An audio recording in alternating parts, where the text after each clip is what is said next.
남승입니다. 남승희의 나찾기 진로교육방송 얘들아 뭐하고 싶니? 10회 방송을 시작합니다. 오늘의 주제는 자녀의 진로 고민, 진로 문제 유형이 되겠습니다. 본론으로 들어가기 전에 지난 시간에 말씀 나누었던 흥미에 대해서 간단하게 리뷰해 보도록 하겠습니다. 학문적으로 흥미를 어떻게 규정을 했나요? 네, 흥미란 어떤 활동이나 사물에 대한 관심, 그리고 어떤 활동에 적극적으로 참여하려는 성향, 이렇게 말씀을 드렸죠. 특히 직업 흥미란 그 직업에 적응하거나 성공 가능성에 대한 일종의 준비도이다, 이렇게 말씀드렸습니다. 그만큼 흥미도 진로 교육에 있어서 또는 직업에 있어서, 직업 선택에 있어서 매우 중요한 개념이다. 우리 지난 시간에 그렇게 말씀을 나누었죠. 이렇게 흥미가 중요한 만큼 우리가 흥미를 사정을 하는데, 다시 말하면 흥미를 검사를 하는데, 흥미의 검사 목적 5가지를 지난 시간에 중요하게 설명을 드렸죠. 첫 번째 목적은 나를 찾는 것, 자기 인식을 발전시키는 것, 나의 흥미를 알아내는 것. 첫 번째 흥미 사정의 목적이고, 두 번째는 흥미의 연장선상에서 직업 대안을 규명한다. 네, 흥미와 직업은 매우 밀접한 관계가 있습니다. 그다음 세 번째로는 여가 선호와 직업 선호를 구분한다. 우리가 흥미를 정확하게 파악을 해서 이것이 여가적인 관점인지 직업적인 관점인지를 구분한다. 네 번째로는 교육도 흥미와 굉장히 깊은 상관관계가 있겠죠. 따라서 흥미 사정을 통해서 교육상의 어떤 불만족에 대한 원인을 찾아낸다. 이것이 흥미 사정의 네 번째 목적이고, 다섯 번째, 궁극적으로 흥미 사정을 통해서 직업 탐색을 조장한다. 흥미의 관점에서 직업 선택을 함으로써 직업 탐색을 조장한다. 이것이 지난 시간에 중요하게 말씀 나누었던 내용입니다. 자, 오늘의 주제, 자녀의 진로 고민, 진로 문제 유형에 대해서 말씀을 나누는데, 진로 문제는 어떤 유형이 있고 그 문제의 원인과 대책은 어떤 것들이 있는지 살펴보는 시간을 갖도록 하겠습니다. 여러분의 자녀는 진로에 있어서 어떤 고민을 하고 있다고 생각하십니까? 혹 여러분의 자녀가 진로 문제에 대해서 아예 고민을 하고 있지 않거나 관심을 갖고 있지 않은 경우는 없습니까? 왜 학부모님들께서 자녀의 진로 교육에 관심을 가지셔야 되는지, 또 여러분의 자녀는 진로 교육이 왜 필요한지 그 이유를 간단하게 설명드리도록 할게요. 우선 대단히 안타깝지만 학교 교육은 학생들의 직업 세계에 관한 자기 이해 능력을 충분히 길러주지 못하고 있는 것이 현실입니다. 교과 중심의 교육, 그 다음에 대학 입시 중심의 학력 교육, 자연히 학생들의 적성이나 흥미 또는 능력이나 인성과는 무관한 그런 교육을 받고 있죠. 특히 4차 산업혁명 시대를 살아갈 우리 자녀들이 그 시대의 복잡하고 다양한 직업에 대한 이해가 필요한데, 안타까운 사실입니다만 우리 학교 교육은 그럴 준비도 안 되어 있고 그럴 여력도 없습니다. 이러한 문제는 자기가 자신의 생애 목표를 정해서 그것을 달성하기 위해서 계획하고 노력하는 그런 것에 오히려 방해 요인이 되고 있다. 장애 요인이 되고 있다. 개인 차원뿐만 아니라 국가 차원에서도 직업에 대한 올바른 가치 또는 태도, 또 윤리 형성이 매우 중요합니다. 국가 발전의 관점은 차치하더라도 개인 발전을 위해서도 진로 지도는 매우 중요합니다. 개인의 적성이나 흥미를 냉정하게 객관적으로 평가하고 사정해서 거기에 맞는 바람직한 진로 선택을 하는 것은 매우 필요하고 당연한 것입니다. 자, 이러한 관점은 학문적으로도 뒷받침하고 있는데요. 스위스의 심리학자 비아제가 있습니다. 이분은 대표적으로 인지발달론을 설파하고 계시는 분인데, 이 비아제의 인지발달 단계에 의하면 12세경부터 자기 자신을 분석할 수 있고 직업세계에 자신을 투사할 수 있는 그런 단계라고 주장을 합니다. 따라서 12세경이 되는 중학교, 고등학교 단계에서 자기 이해를 전제로 한 진로 지도는 매우 중요하고 동시에 효과적이다, 이렇게 말씀드릴 수가 있겠죠. 이 진로 문제 유형에 대한 이론들을 제기하는 학자들이 많지만 그 중에서 4학자들의 이론을 가지고 오늘 설명을 좀 드리겠습니다. 대표적으로 크리츠, 원버그, 윌리엄슨, 보딘 이렇게 내학자들을 중심으로 말씀을 드릴게요. 우선 크리츠 이론을 먼저 설명을 드리고 나머지 세 학자들의 이론을 뭉쳤습니다. 거기서 공통적으로 나오는 요인들을 골라서 하나의 틀로 제가 만들었으니까 그렇게 설명을 드리도록 할게요. 자, 우선 크리츠는 세 영역이 있다. 적응성, 결정성, 현실성. 이 세 영역에서 7가지의 문제 유형이 있다. 이렇게 얘기를 해요. 적응성에는 2가지 유형이 있는데 하나는 적응형,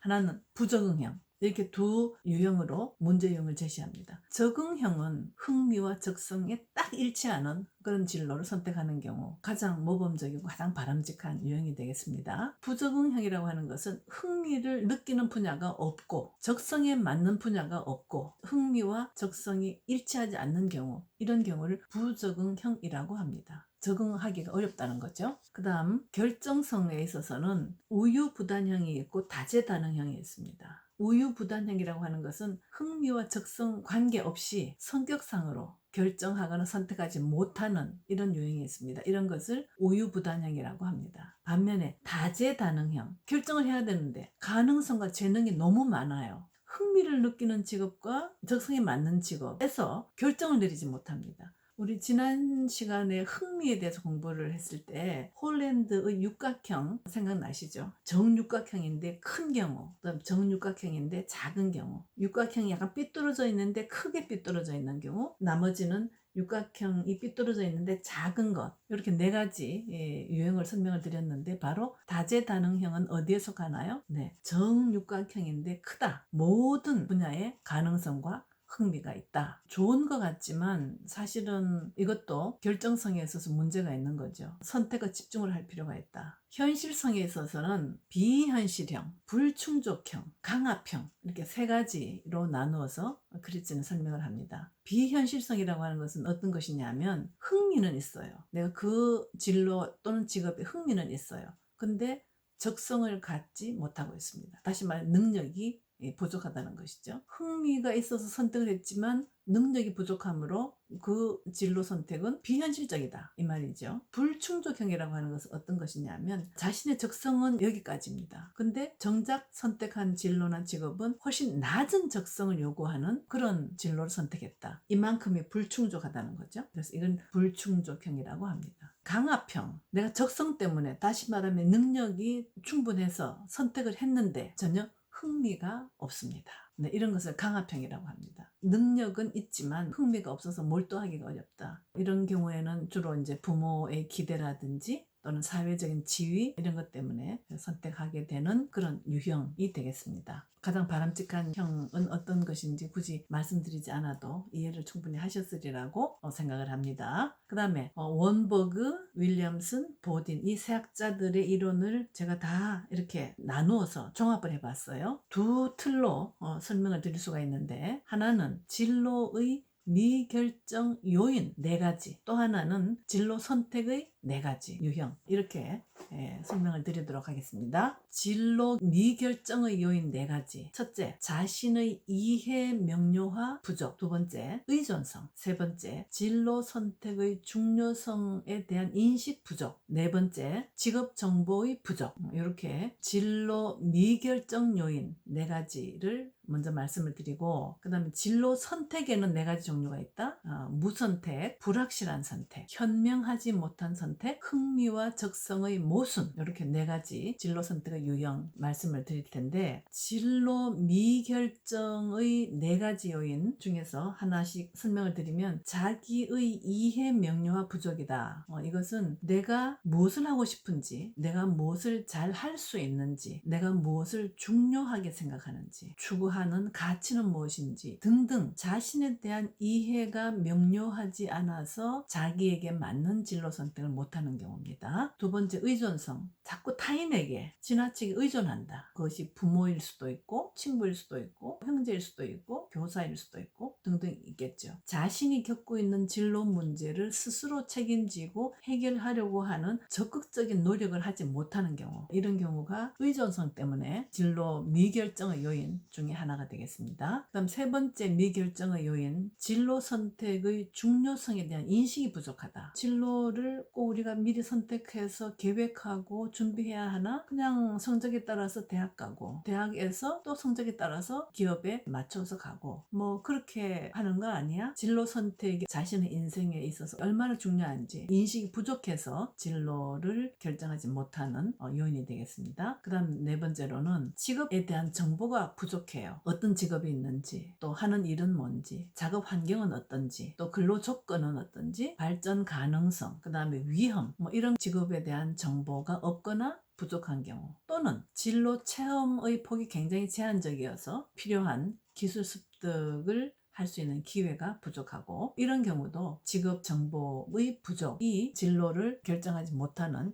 요인으로 설명을 하고 있습니다. 그 다음 진로 선택의 관점에서 진로 선택에는 네 가지 유형이 있다, 이렇게 설명을 드렸죠. 하나는 무선택, 아예 진로를 선택한 바가 없습니다. 또는 선호하는 진로가 있기는 한데 어느 것을 선택해야 될지 모르는 경우, 이런 경우를 우리가 무선택이라고 합니다. 그 다음 불확실한 선택, 진로를 선택하기는 했어요. 그런데 영 자신감이 없어요. 그래서 타인들로부터 너는 그 직업에 성공할 수 있을 거야 라고 확인받고 싶거나 위로받고 싶어 하는 정도로 자신이 선택한 직업에 대한 확신이 없고 자신감이 없다, 이런 경우에는 불확실한 선택이라고 합니다. 그다음 현명하지 못한 선택, 목표와 적성이 맞지 않아요. 또는 흥미와 목표가 관계가 없어요. 또는 자신의 능력보다 현저하게 낮은 능력을 요구하는 직업을 선택하는 경우도 있습니다. 아니면 특권에 대한 갈망으로 선택하는 경우도 있습니다. 이런 경우를 다 현명하지 못한 선택이다 라고 분류합니다. 그 다음 흥미와 적성의 불일치, 다시 말하면 흥미를 느끼는데 적성이 부족하거나 적성은 있는데 흥미가 없는 경우, 이런 경우를 흥미와 적성의 불일치라고 얘기를 하죠. 이렇게 네 가지의 유형을 설명을 드렸습니다. 자, 지금까지 자녀의 진로 문제의 유형에 대해서 살펴봤는데, 여러분의 자녀는 어떤 상황에 놓여 있다고 생각하십니까? 진로 선택에 있어서 우리가 항상 적성과 흥미가 중요하다는 말씀을 많이 드렸는데, 만약에 여러분들이 적성과 흥미가 중요하다는 것을 이해를 충분히 하셨다면, 부탁드리고 싶은 것은 경비도 많이 들지도 않을 것이고 시간이 많이 들지도 않을 것입니다. 적성과 흥미에 대한 사정을 꾸준히 해보시는 것, 그것을 그 자료를 쭉 축적해 두시는 것, 이것이 굉장히 중요할 것 같습니다. 초등학교 때 또는 중학교, 고등학교, 뭐 학년별로도 좋고 또는 경년제로도 좋고, 검사를 쭉 하셔서 그 자료를 쭉 축적해 놓고 계시면, 아, 우리 아이의 적성 또는 우리 아이의 흥미가 어떤 방향으로 발전하고 있구나 라고 이해할 수가 있겠죠. 그렇다면 그 자료를 근거로 한 진로 교육은 매우 효과적일 수 있습니다. 그래서 그러한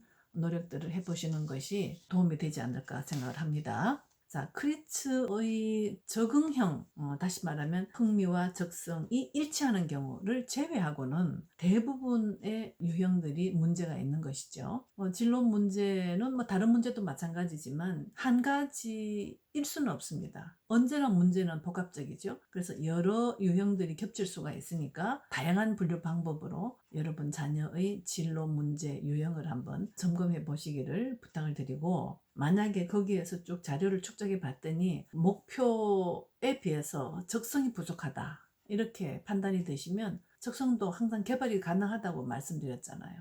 일정한 훈련을 통해서 숙달될 수 있는 능력이라고 이렇게 말씀을 드렸잖아요. 근데 그러한 노력을 해보시고, 또 흥미의 관점에서도 흥미도 발달한다고 말씀드렸죠. 흥미가 목표한 바에 의하면 이 흥미가 좀 부족하다라고 생각이 드시면 그 흥미도 발달시키는 그런 노력들을 함으로써 좋은 진로 선택을 할 수 있는 계기가 되겠죠. 특히 지난 9회 방송에서 아까도 말씀드렸지만 폴란드 육각형 모형에서 네 가지 패턴, 정육각형이고 크다, 정육각형이고 작다, 삐뚤어진 육각형이고 크다, 삐뚤어진 육각형이고 작다, 이 네 가지 유형에서 각각 흥미 발달 방법을 설명을 드렸습니다. 그 방송을 다시 한번 되돌려 보시면서 흥미 발달에 대한 내용을 참고해 보시면 도움이 될 것 같습니다. 오늘 진로의 문제 유형에 대해서 쭉 살펴봤고, 특히 진로 미결정의 원인에 대해서 말씀을 드렸는데, 요 중에서 네 번째 요인이었던 직업 정보 부족이 있었죠. 특히 자녀가 이해할 수 있는 수준의 믿을 만한 기관이나 자료들은 어떤 것들이 있다고 알고 계시나요? 이런 내용을 준비해서 다음 시간에 찾아뵙도록 하겠습니다. 부탁드리지만 구독 눌러주시고 알림 또 좋아요, 공유 또 많이 부탁을 드립니다. 시청해 주셔서 감사드립니다. 다음 시간에 뵐 때까지 건강하십시오. 감사합니다.